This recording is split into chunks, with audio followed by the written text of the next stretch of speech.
こんにちは、グリプトです。本日も仮想通貨、ブロックチェーン界隈のポジネガファンダー、チャートなどをまとめて見ていきたいと思います。まず、昨日の米国の ETF のフローは、まだほとんど公開されてませんけども、現時点ではマイナス傾向となっています。前日は各ファンドから流出となってますが、ブラックロックは相変わらずの流入となってますね。イーサはビビたる動きですけども、前日もプラスとなってます。また今回もグレースケールがプラスとなってまして、幸先のいいスタートとなってますね。香港はまだ公開されてないですね。ビットコインの価格は現在92,200ドルあたりを推移しております。発表された指標の方では、各米指標、FOMC 議事録などがありました。指標は全体的に前回予想を下振れした結果となってまして、FOMC 議事録では若干ハト派の印象があります。発表以降ですね、米金利、米ドルが下落してまして、米株各指数は上向きになってるんですけども、ビットコインは続落となってまして、一時9700ドル台をつけてます。個別株の方では、ランブルが2000万ドル相当のビットコイン購入計画を発表してたり、ハット8の CEO がビットコイン準備金の増額を検討しているような投稿を X にしているのが注目されています。ただ仮想通貨関連銘柄はですね、ビットコインとともに下落傾向となってますね。ビットコインの先物の方では OI は全体でマイナス 4.0%、 額としては595億ドル相当、比率としては全体ではロングが 57.1%、 バイナス意味はロングが 59.1% と上入りになってます。今後の指標としては11月27日に米実質 GDP 改定値、米耐久財受注10月、米シカゴ購買部協会景気指数11月、11月28日に米個人所得、米 PC デフレーター、米中古住宅販売制約指数10月、ユーロ景況感指数11月、11月29日にユーロ HICP、各国の実質 GDP などが控えております。他アナリストの見解ではですね、米国債の需要が高まっていることからビットコインの下落につながるんじゃないかとか、あとは連日の米指標の警戒からデリバティブ市場も弱気になっているというですね、スタンダードチャータード銀行、QCP キャピタルらの見解が注目されています。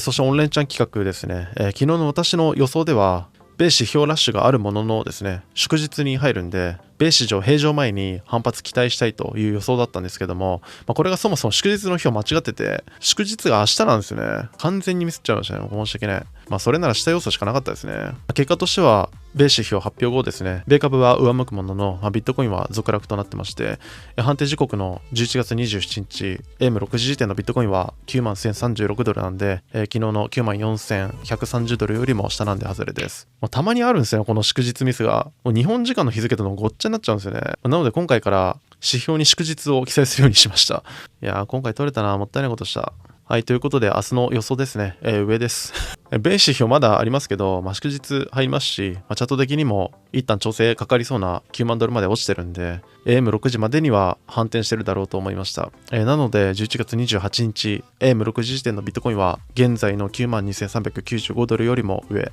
これでいきたいと思います。本日の米指標は22時半から明日の0時にかけてそれぞれ発表となってます。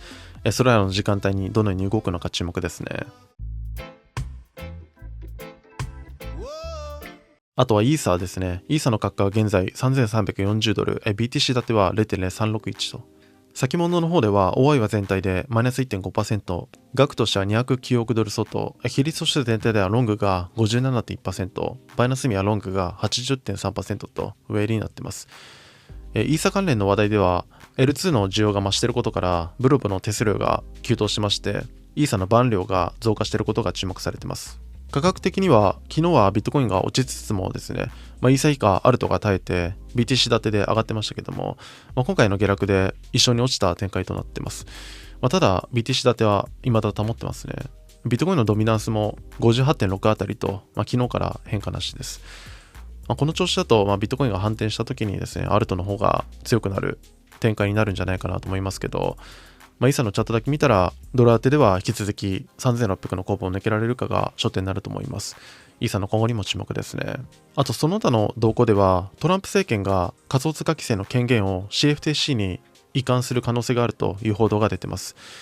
今までは SEC が証券法に当てはめて違法だのなんだのと主張してですね、仮想通貨企業に対して訴訟を起こして罰金求めてましたけども、そもそも SEC にその権利があるのかというところがずっと議論されてて、界隈でもずっと揉めてました。ただ今回トランプ政権が仮想通貨規制の権限を CFTC に委任することで、今後は SEC が入ってこれないようにするということですね。先日 SEC 内部の方でもゲンスラー委員長が辞任したり、民主党側の委員が脱退したりして、共和党員が優勢になっているというのも取り上げましたけども、今回は表面的にも分かりやすい形で、仮想通貨界隈にとってはポジティブなファンダなのかなと思います。あとトランプ関連では、昨日ジャスティン・サン氏がワールドリバティフィナンシャルのトークンを3000万ドル分購入したことを取り上げましたけども、早速ジャスティン・サン氏がワールドリバティフィナンシャルの顧問に任命されたようですね。ちょっと前にラップド BTC の運用にジャスティン系列が関わることで、他がラップド BTC から手を引くみたいな動きありましたけど、